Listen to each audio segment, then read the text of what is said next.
You're listening to the Be Better Off Show by Kelly+Partners. Good morning to our listeners on the Be Better Off Show. The Be Better Off Show is all about our mission here at Kelly+Partners to make people healthier, wealthier, and wiser.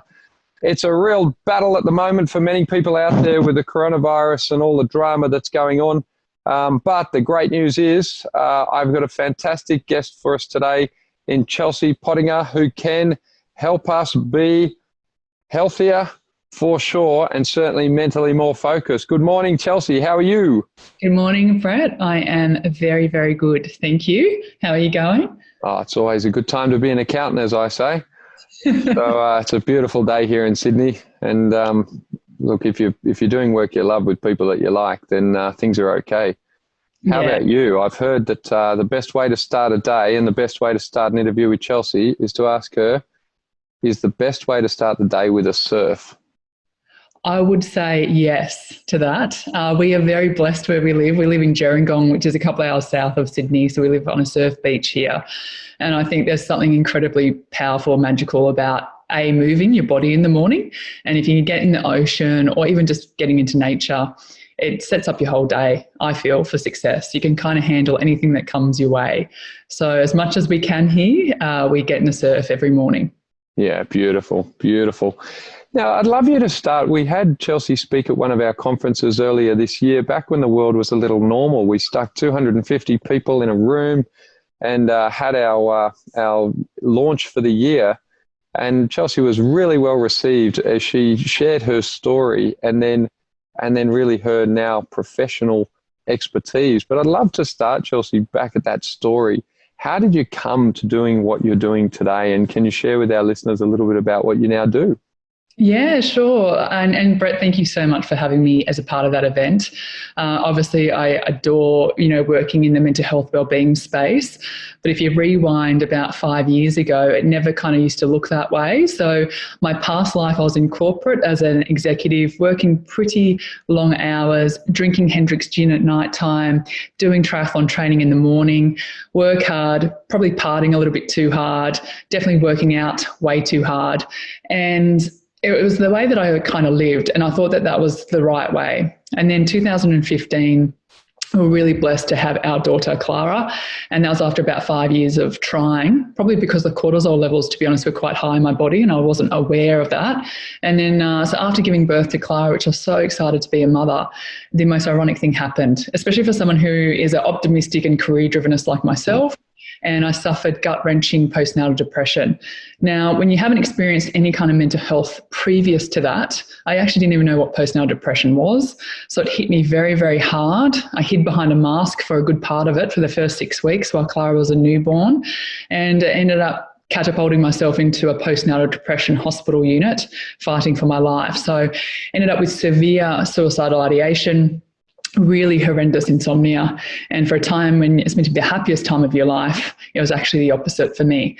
So landing yourself in a psychiatric hospital is a pretty full-on experience. And I remember when I fully recovered after that, it was my psychiatrist who said to me at the end of the 5-week stay in that hospital, she said, "Chelsea, you'd be such a lovely psychologist. You are so intrigued with the brain. You're a really nice human being.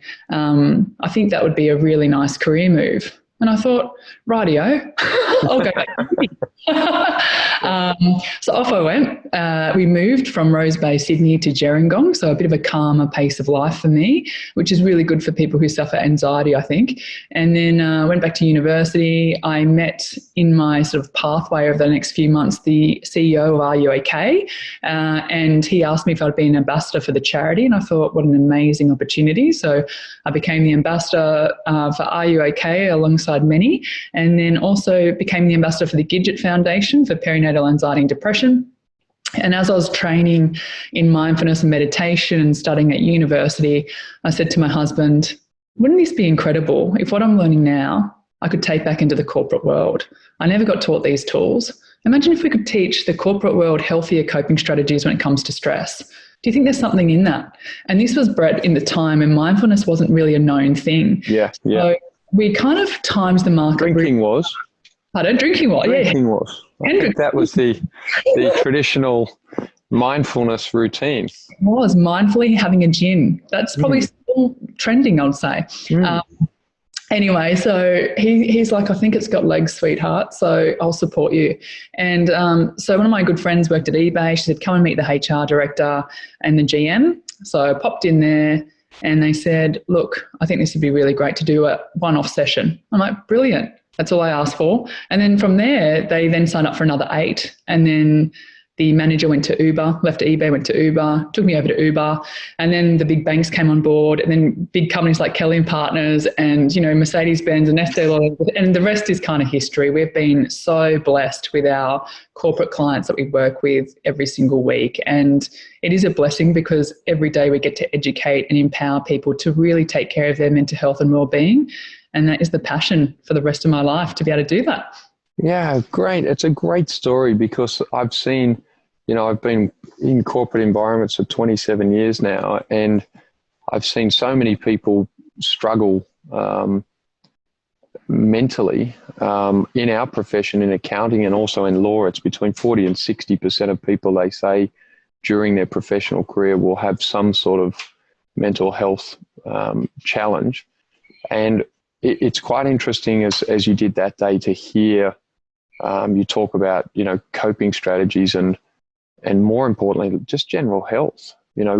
Do people move? There's a great speaker who said most education is designed by people who live mainly in their heads, and they regard their bodies as things that carry their heads around. And if my sense is that when you start to look at what makes people happier and healthier, it's a lot to do with good food and decent sleep and some exercise. Yeah. But I got the sense that being a high achiever, which I think is part of the picture, you were doing all of the things that you thought were right, but in a very intense way. What has been your learning in that, when you describe your former life, you're very committed to your career, so that's a good thing. You're working out, so that's a good thing. You are spending time with your friends over a gin, that might be a good thing. So none of those things in and of themselves sound like they're bad for you. But what's the combination, I guess, that makes that toxic ultimately for a person? I think, when you're doing those things at extreme levels, then that's when it gets a little bit dangerous. And there's no, I think people will think from now on I'm a vegan that doesn't drink alcohol or drink coffee, and it couldn't be further from the truth. I still love to have I love to have a glass of red wine with friends, but now I do it in a very much more balanced approach, and knowing kind of where my restrictions are in terms of, well, if I have 1 or 2 glasses of wine, that'll be fine at night time in terms of it won't impact my deep NREM sleep. But if I step over that limit, my deep NREM's gone. My sleep then will be really light REM. I won't sleep very well. I'll wake up the next day probably with higher elevated levels of anxiety. So I'm just really aware now, Brett, in terms of more around the balanced approach rather than kind of hitting up every avenue of my life in a hardcore way. And also I think the big difference is, I've always been a very happy, optimistic person, but I think the big difference for me is actually bringing in some really quality stress management tools that are very effective. So we do sometimes lean on the alcohol. We do go for the triple shot latte but sometimes it's not the best for our bodies in extreme levels. So it's incorporating some good stress management tools around that. So again, you're kind of hitting up more of this balanced approach, and they're easy wins. They're easy. What do you, I loved your presentation at our conference because, as you've just mentioned, I thought that you shared really simple, practical, easy wins. So for our listeners, mostly business owners who are high achieving people, they like to do things well. But what are the 3 or 5 things that you think everyone should, try at least to see what works for them? My favourite thing, which you would be aware of, is not checking your phone when you first wake up in the morning. So the very first 8 minutes, detrimental for the brain. It's the way that the brain operates. So the research shows us that it actually changes the neurological changes in the brain. So if you're waking up in the morning and checking the news feed or your work, it can really trigger us. And all we say to people is, hey, if you have that discipline where you don't look at your phone for the very first 8 minutes when the brain is in this theta-like state, so it's really neuroplastic, and you do something more positive for the brain. So here's a couple of quick hacks. So first of all, not check your mobile phone, do something more positive. So a really good win here could be either you do 30 seconds of gratitude, where you wake up and just think about a couple of things to be grateful for. In times of pandemics, it's really crucial that we kind of dial back in and do some benefit finding of, you know what, we are really lucky to live in Australia. The fact that we all have shelter, right, and we also have food in our fridge, that's huge. So it's dialing back into those moments of gratitude, and it helps us rewire the brain in the right way when we first wake up in the morning. Harvard medical research shows us, which is pretty cool, that if you do 30 seconds of gratitude every day, the insular muscle in the brain hits the gym, and that's where empathy and compassion reside. So that's a really beautiful thing in terms of if you start doing this 30 seconds of gratitude, you become more empathetic and compassionate. And as leaders of businesses, I think that's a really great thing because you have a more engaged, connected culture that way, and also you've got more empathy as a leader. Number 3 is move your body. You know, movement is so crucial. There was a study done recently, and it was a huge cohort, 1.2 million people in this study, Brett. But it did show that those who move their bodies 3 to 5 times a week have a reduction in mental health days of 43%. I have this theory that a great day starts the night before. What are you doing? I know what you do the night before. Give us the night before routine.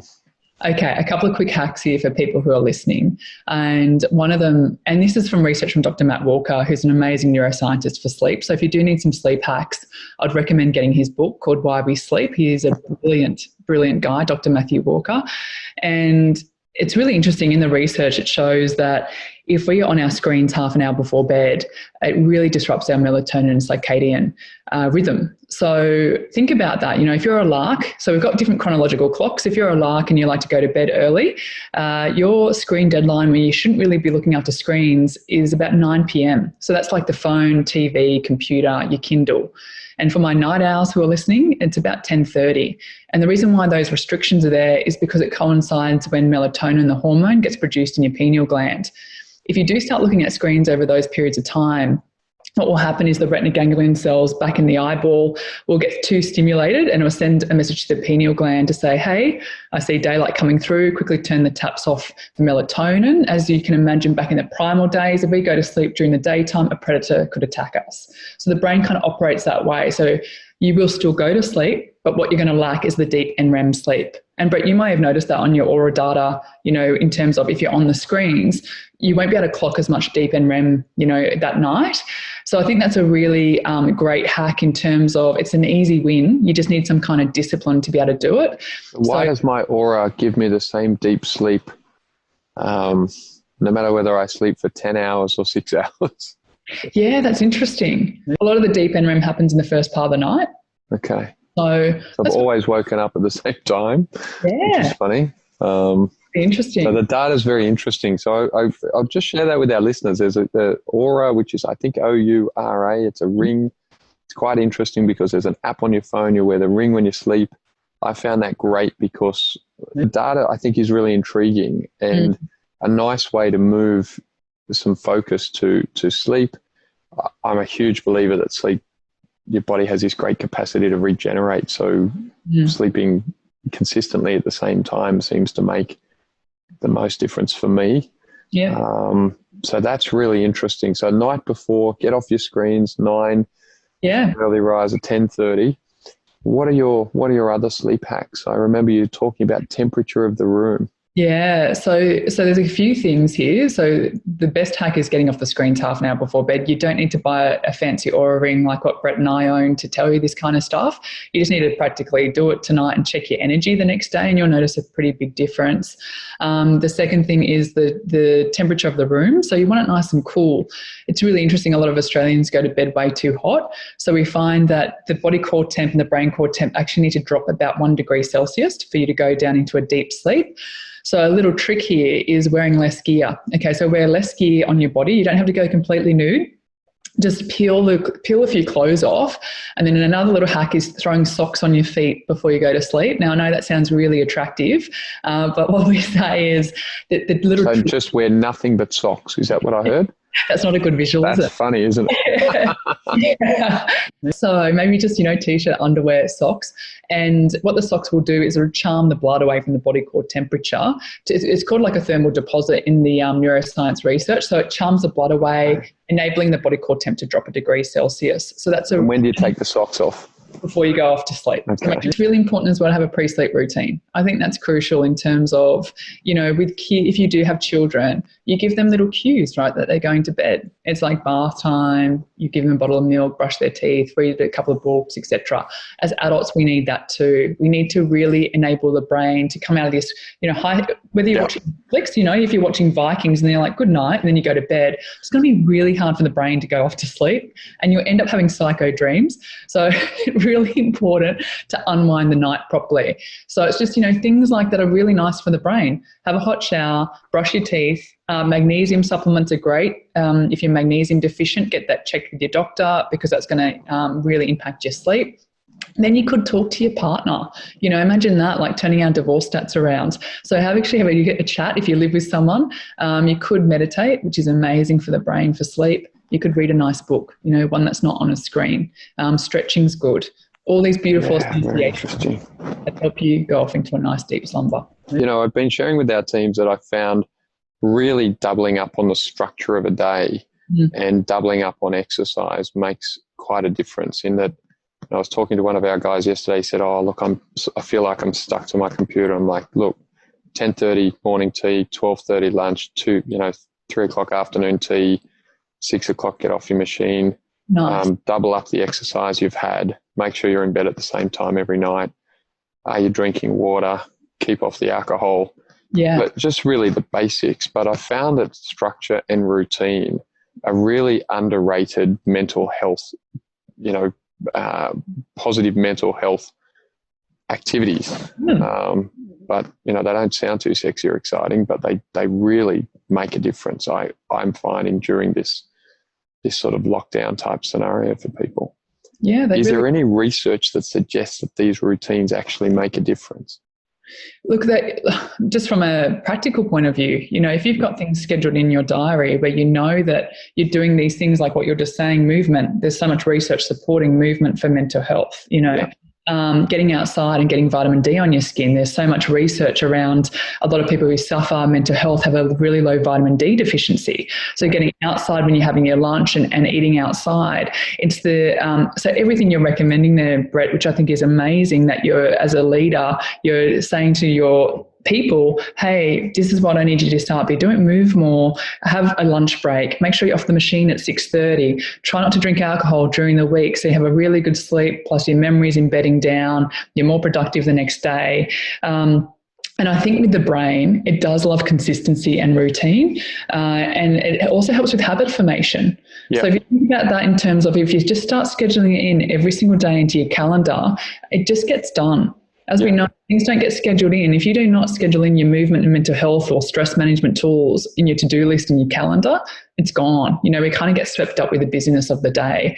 So I think there's definitely, I can't think of exact research papers coming to mind around, routine and regularity, but I'm sure there's a lot of compelling evidence out there for it. Yeah.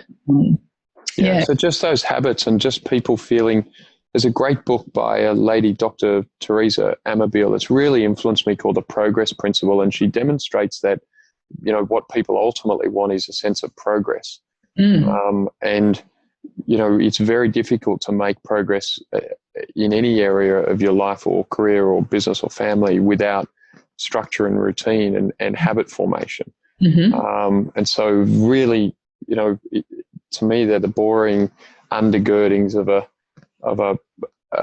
progressing life, which is very, very, very interesting.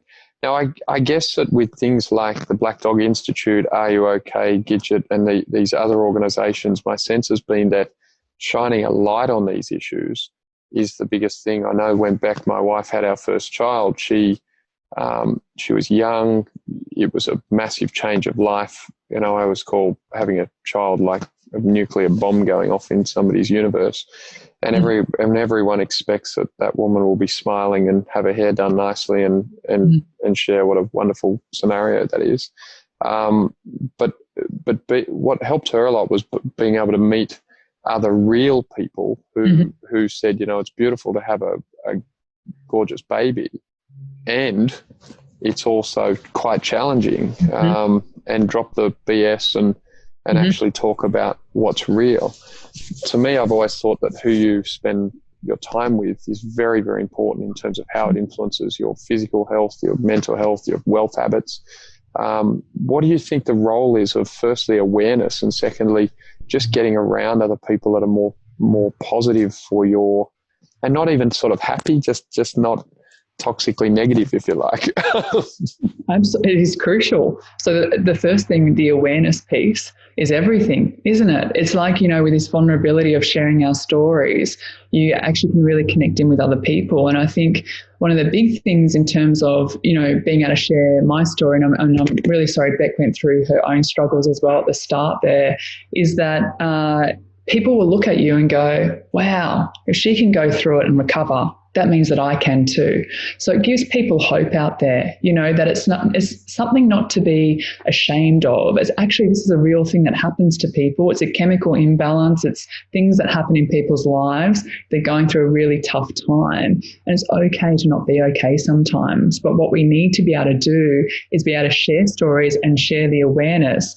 That way, if someone is struggling or suffering, that we can get around them and get the experts around them so they can make a full recovery. And I find that men probably aren't the best at talking about it, especially, especially with our farming culture and things like that as well. There's an excellent resource out there, a great organisation called Are You Bogged, Mate? So that's for farming cultures and things like that, which talk to blokes, in a really blokey way. But, Are You Okay? When I first joined 5 years ago, I cannot believe how big this organisation has become across Australia. Like, it's so wonderful to be a part of that, and to see, a sea of yellow next Thursday in Sydney is going to be incredible. And the same with the Gidget Foundation for Perinatal Anxiety and Depression, with what's happening there. But in terms of the second part of the question around the people you spend time with, I am such an advocate of this. So there's a gentleman out there, and you might want to write this guy's name down. He's got a great TED Talk. He's called Dr. Nicholas Christakis. His surname is spelled CH, so CHRISTAKIS. His TED Talk is called Social Contagions or Social Network or something like that. Now, he's done 30 years of research. He's an amazing psychologist and sociologist. And he shows that the way that we turn up every day, how I'm communicating to you right now, or how I'm talking to my husband in the household, how I'm speaking to my clients today, how I speak to my daughter, Clara, the mood that I'm in, the energy that I contain today, it has a direct impact on you by a huge 45%. Now, if you start thinking about that from a work environment, and you've got one person in the team meeting that is in a bit of a foul mood, that will ripple in the wrong way. A really quick, simple tool that we do at EQ Minds, when I saw some research last year, is what we do at our weekly huddles. And if you're in business, this could be a nice idea for you as well, is that we start our weekly huddles with a 30-second around the virtual office of a success of the week. Now, what happens there is that person and this is not a 2-hour monologue, right? You're not going, okay, give us your debrief for 2 hours. No, because we're all time compressed. Give us 30 seconds. What's the win you've had? What will happen with that person who's sharing it? They get serotonin, oxytocin, dopamine, so you'll see it, right? Their mood, their vibe will uplift. But then because of Nicholas Christakis' research, I see it. It's social ripples across my organization. It is contagious. Everyone's inspired. Everyone's motivated. And then from a business strategic point of view, we get new ideas. We get this fresh blood into the company, and there's this idea generation happening. And my whole team leaves the meeting really sort of, vibing and really pumped up. Day. And it's free and it's simple. It's just start your weekly huddle. So that's a great point, guys. Two things for our listeners is I always say that inspiration's free. It's the most powerful, freest tool available to any business leader and available in any business. And I give often people a worksheet that just has down the left-hand side, healthy, wealthy, and wise.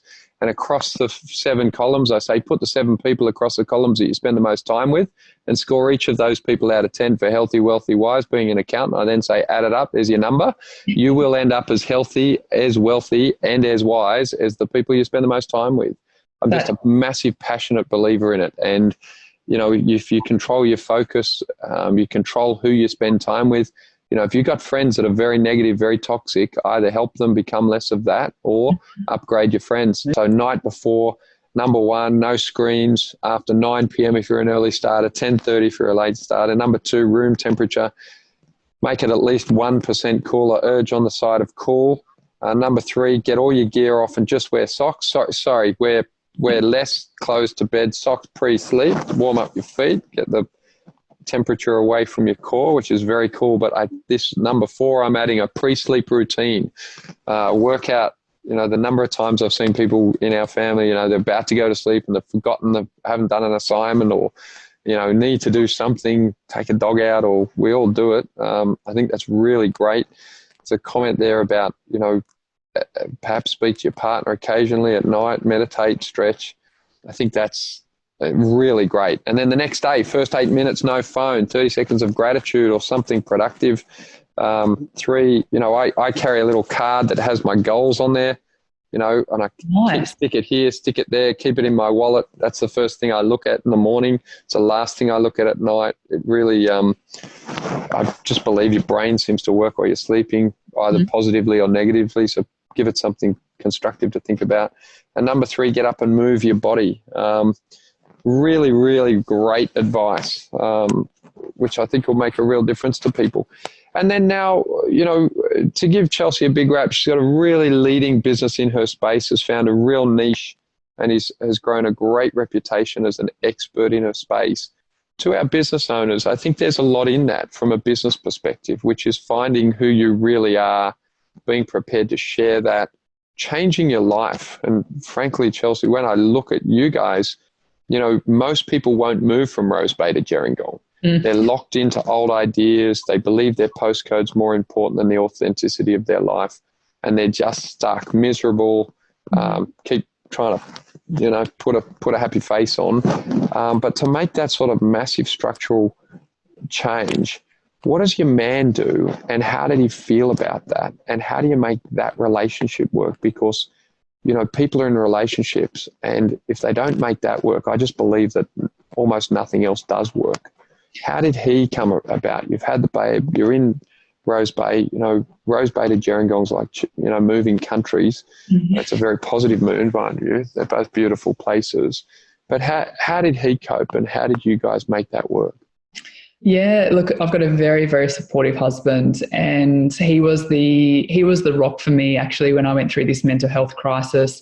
And the move was very easy. Jay, my husband, grew up in the country anyway. He was born and raised down the south coast, and so when I said to him I'd like to move back to a country life to raise our daughter, he was very positive, very pro the move. We could be closer to his family. A lot of good friends of ours also have moved since then. So they're like, what, you're moving from Rose Bay? We're moving with you. So we've had this beautiful community move with us. But probably the biggest thing, Brett, in terms of showing how much this guy supports me is that about 2 years ago, I started tapping him on the shoulder. Now, he's a banker, and he had a pretty senior position. And about 2 years ago, when our business was soaring and we're bursting at the seams, and I really needed a good general manager, and I kept tapping him on the shoulder. I'm like, darling, come and join EQ Minds. He's like, no, I can't. Bankers are risk adverse most of the time. We've got security here, can't do it. I'm looking at the numbers. What happens if the keynote speaking, what happens if that sort of scales back? A year later, come on, darling, I really need a good GM. I trust you. You're a hard worker. Imagine if you could surf every day, you could be with Clara every day. You don't have to commute to Sydney anymore. Anyway, I said to him, just take a sabbatical, just take a year. I finally convinced him, Brett. And that was a year ago. And so he joined us as the GM. Now, when he joined, COVID hit in March, right? Yeah, he was in LA, right? So all this stuff is on. And you can imagine as a banker, as an accountant, as a risk adverse, he's called me. He's like, darling, our profits have gone to $0 because every single event has cancelled for the whole of 2020. And I've left the bank to come and join you. And anyway, he's a very smart guy, and we're very lucky because we're able to pivot the business very, very quickly and put everything virtually. But we've got very strict boundaries, Brett, when it comes to working together. And I think that's a big thing, isn't it? Not only moving from Rose Bay to Gerringong, but now we're working in the same business. A lot of people's marriages survive from actually not seeing each other. That's how a lot of marriages actually are successful. So it's like ships passing in the night, and now we're in each other's space 24/7. And it works so well because we've got very defined roles. We've got very good boundaries in our life. We don't talk about work outside of working hours. We have scheduled breaks in all day where we'll go for a bike ride or a surf together. and we're thriving, and it couldn't have been, honestly, I feel very blessed with how things are working out. So I think, we've been together for 20 years. So I think that also helps, when you know each other very, very well and are very supportive. So the transition has been quite easy for us. And I think, I've got a lot of good friends who are surgeons in Sydney who say to me, Chelsea, there's no way I could move. And I'm like, oh, yes, you can. You just take that first step. I think this is what's so interesting, right? In that there's, people are so caught in their thing. I believe mentally it affects them, because, there is no plasticity in their mind, because they're caught in a paradigm. And the idea, this I think is the most interesting theme of the virus scenario, is that it's forced change on people. And most people are so locked into a title, a suburb, a role, a conception of themselves that is just a construct of their own mind. These are kind of timeless challenges, but seeing people negotiate those and deal with the external influences, I think is very interesting. Now, technology makes this more easy than ever to decide what you want to do.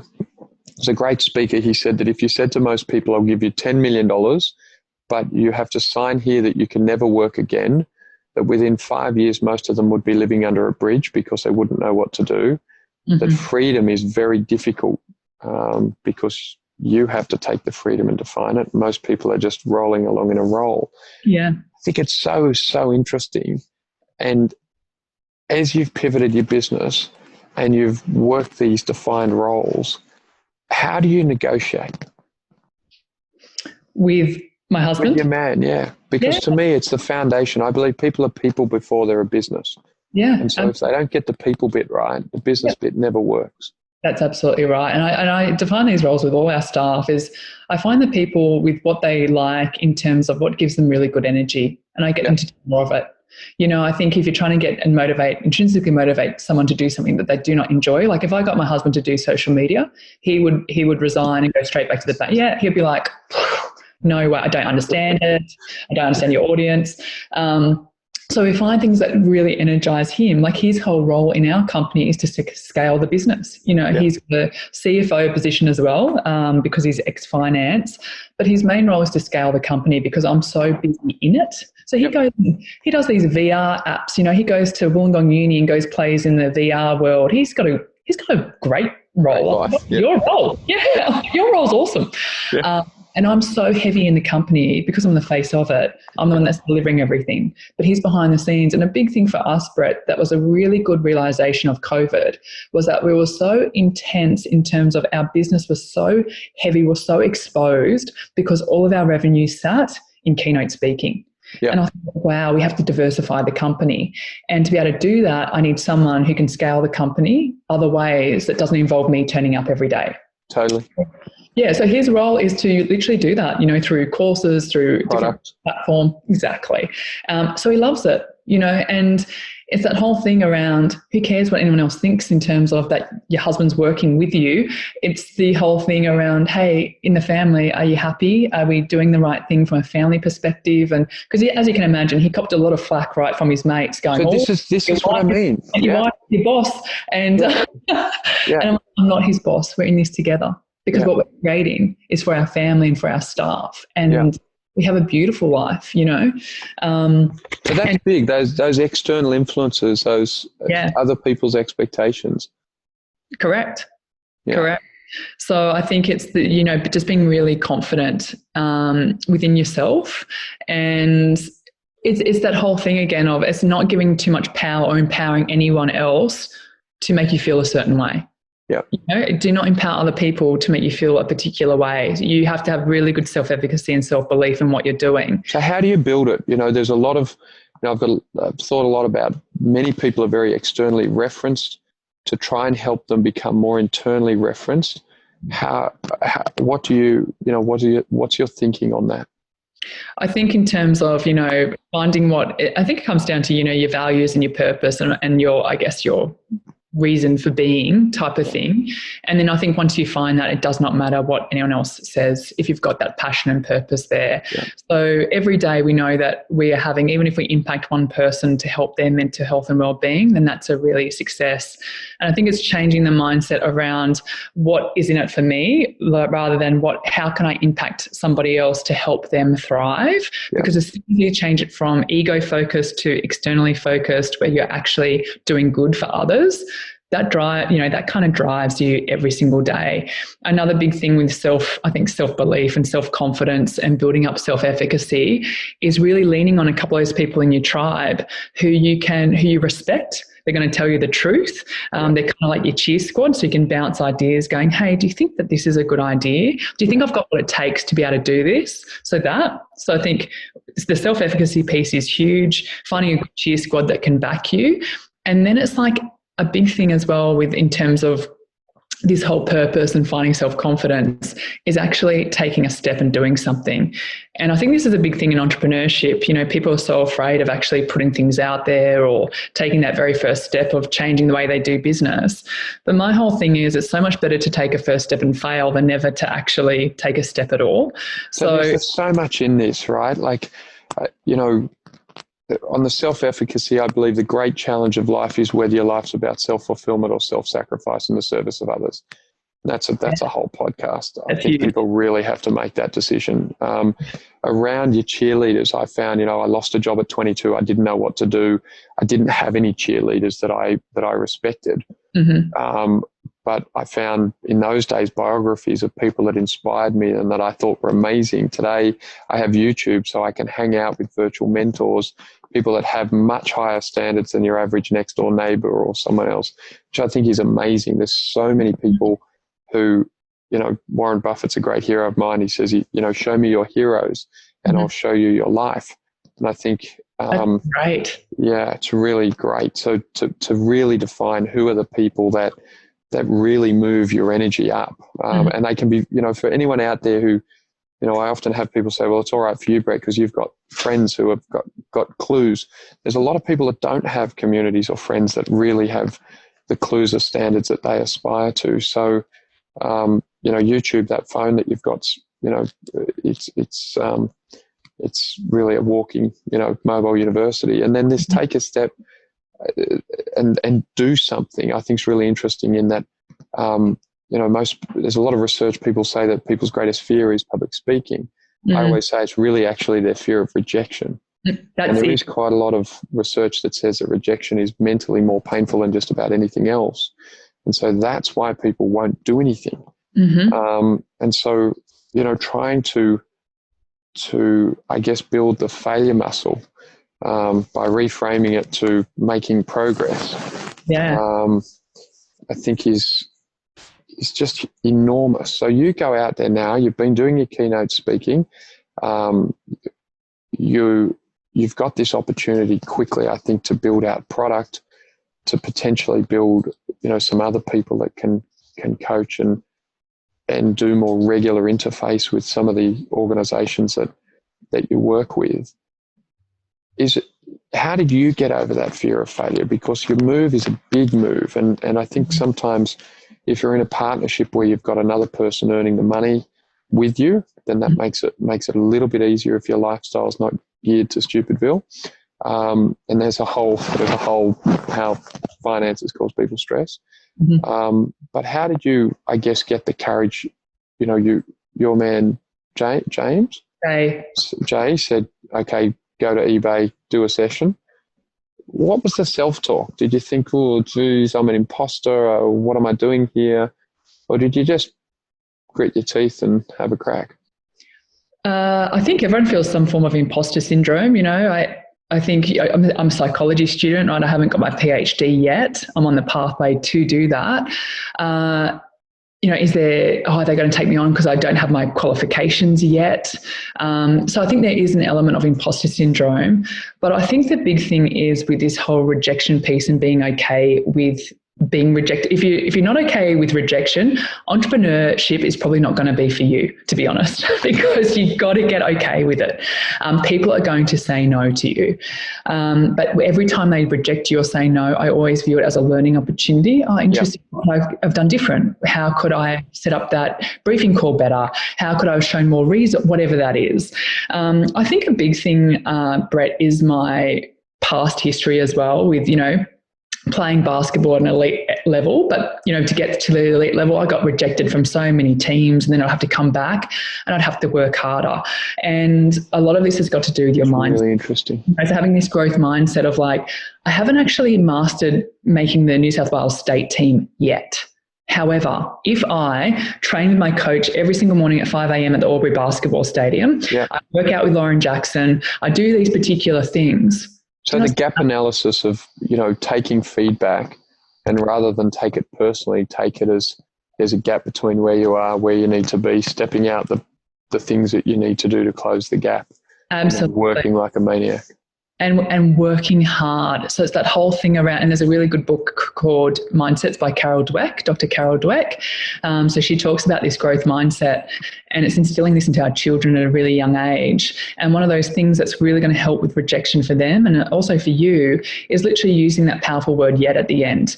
If I don't, whatever that sentence is, whatever that limiting belief is, whatever that fear is, if you cap the sentence with the word yet at the end, it enables us to think about, okay, I haven't mastered that yet. However, if I do these particular things and put in some really hard work, guess what's going to happen? Eventually I will. That's really interesting, because hard work is almost countercultural now. There's so much talk of balance and lifestyle and yoga, facetious, that I just massively believe that hard work is underrated, in that you can't master a skill in less than X number of hours. And so you either drag that out over 30 years or you drag it forward into your youth, where you've got less commitments. When I started working, I started as a cadet at 18. I wasn't married. I didn't have children. So there really was no limit to the number of hours I could work in a day. I'm a no more than 5-hour sleeper. So I sort of had all this time. And I just early on believed that I could get 20 years experience in 7 if I worked. Mm-hmm.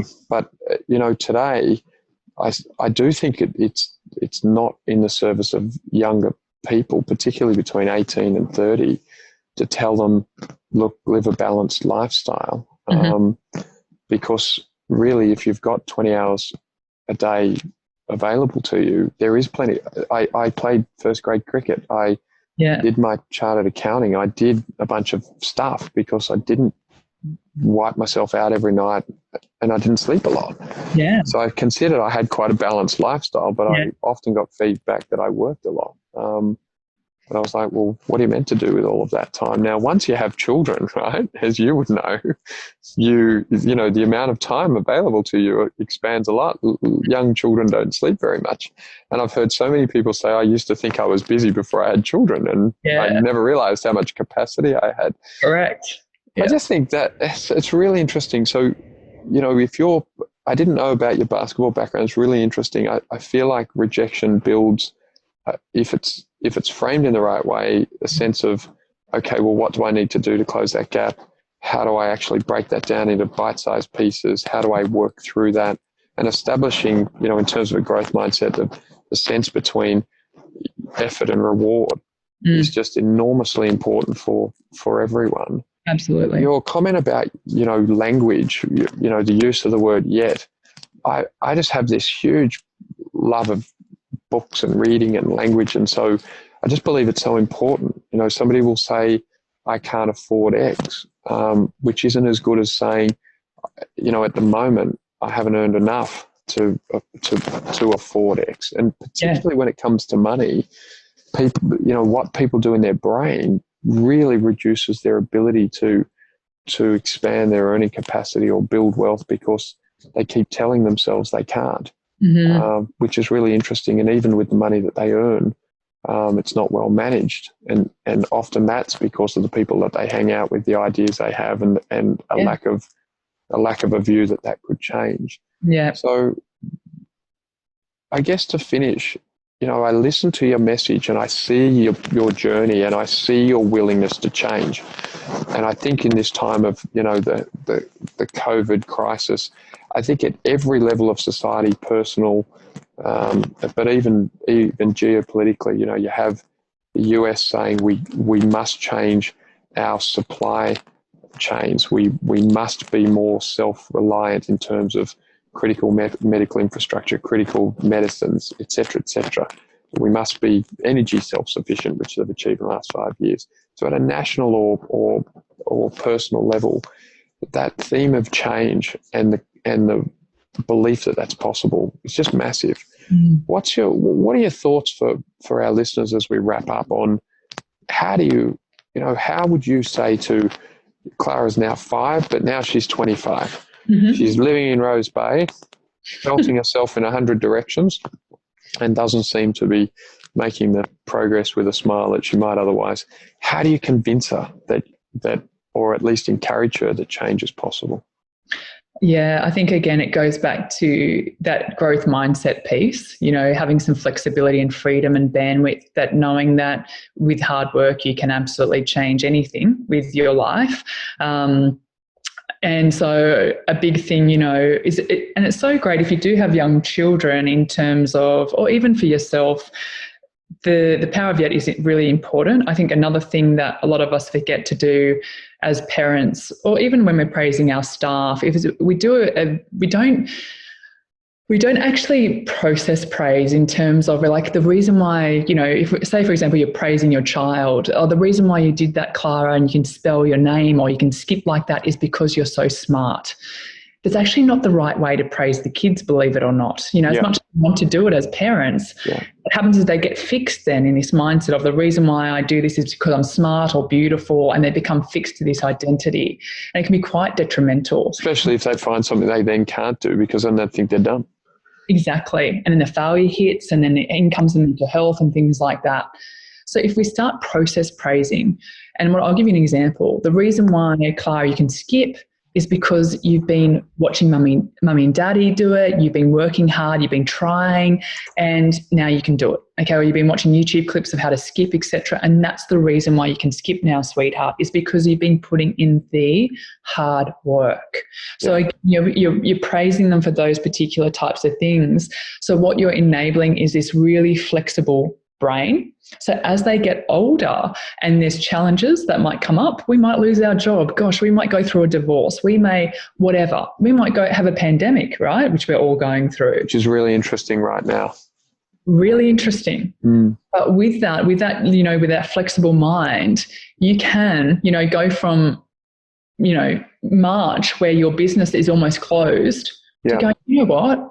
If I do these few things, I know that we can be successful. I know that we can survive through this pandemic. And it just enables you to change the mindset of something that's fixed and stuck and feeling overwhelmed to a very quick pivot of being able to find an option B, an alternative path, those kinds of things. Yeah. And I'll leave the audience with one last tool, and it's really effective in terms of if you are feeling overwhelmed and you feel like you're stuck and you can't change, I'm going to ask you to do this particular technique. It's so powerful. It's asked by really great therapists, and I'll get you to write it down. It is this. Is this helpful or harmful? So that one question, it was coined by a lady called Dr. Lucy Hone. She's an amazing resilience PhD researcher. She's got a good TED Talk as well, if you're curious-minded like Brett and myself. What was her name again? Her name's Lucy Hone, Dr. Lucy Hone. H-O-H-N? H-O-N-E.